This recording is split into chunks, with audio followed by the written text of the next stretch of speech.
Hi, I'm Sylvia, and I want to share a journey that changed how I see myself and my experience as an Asian international student in the United States. So, I first came here 8 years ago for high school, and I had a beautiful picture in my mind back then. I thought the United States should be a great melting pot where all cultures just blend together perfectly. However, the reality painted a different picture after I really experienced it. In my private high school, it was predominantly white. I'm the only Asian face you can ever see in most of my classes. Although they are so nice and make friends with them, but there was always this feeling, the subtle sense of being different that I couldn't quite shake off. And at first, I thought maybe it was just me. Then I came to California for college, and visiting LA was another eye opener. There they were Thai town, Koreatown, Chinatown, all over in the same place. Each community is vibrant and alive, but I feel so separate from me. It was just like a mini United Nations right here. But is that the perfect melting pot I'd ever imagined back then? Not exactly. And then COVID-19 hit. Being Asian in America took on a whole new meaning. I saw my Asian American friends struggling with an identity crisis, and for me as an international student, it made me question everything I thought I knew about belonging in this country. And taking this class, Ethn20R, has been instrumental in helping me to understand the layers of oppression faced by Asians in the United States and the ways we can challenge these systems. Through the concepts of Orientalism and caste-based oppression, I've come to see not only the external forces of discrimination from the West, but also the internal divisions within Asian communities.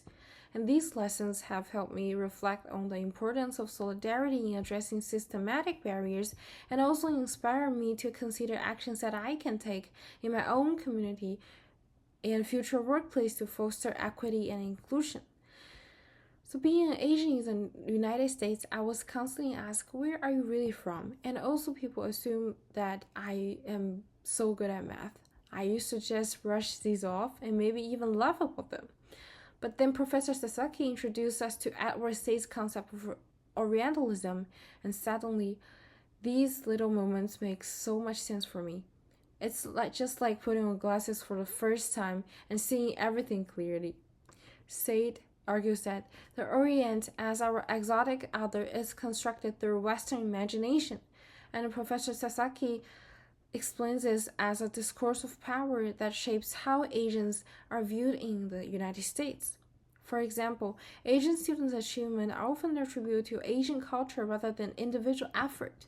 And when the Korean American film Minari was classified as a foreign language film, it wasn't just a simple mistake. It actually reflected this deeply ingrained system of perception. Suddenly, I understood why no matter how hard we try to fit in, sometimes something just went off.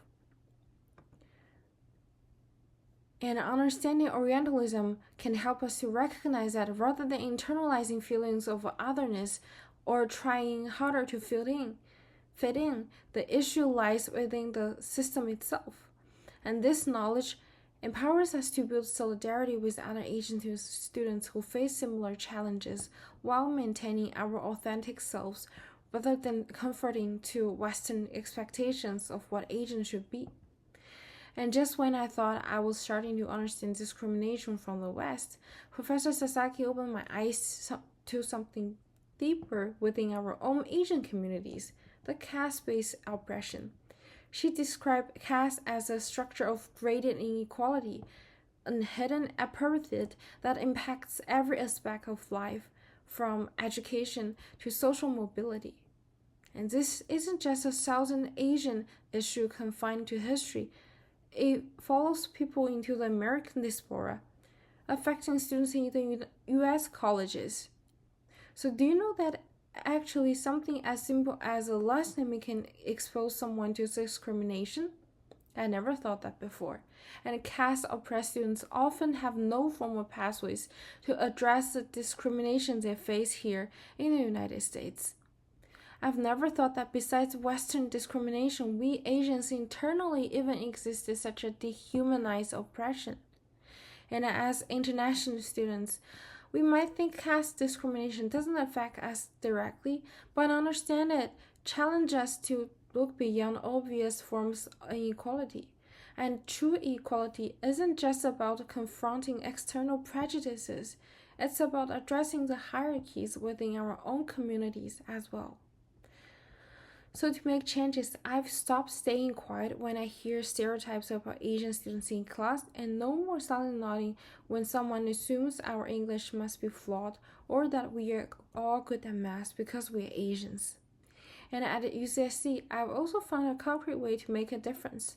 So, you know that we can choose our preferred first names, just like my name is Sylvia, but my legal name is actually Jing Yan. However, I realized that we cannot do the same thing for our last names. And for students from marginalized castes, who, like the Dali students, whose last names reveal their caste identity, this is a significant issue. And I think we should work to change this policy, because sometimes these are the biggest impacts and little details we have never paid attention to. I think this journey has taught me while we might sometimes feel like bystanders as international students, we have the power to create meaningful changes. Whether it's challenging stereotypes, addressing systematic bias, or tackling internal inequalities, every action counts. So this is my story of discovery through Asian American studies, and I hope it inspires you to reflect on your own journey. Together we can turn our challenges into opportunities for growth and solidarity for all. And thanks for listening. This is my video reflection.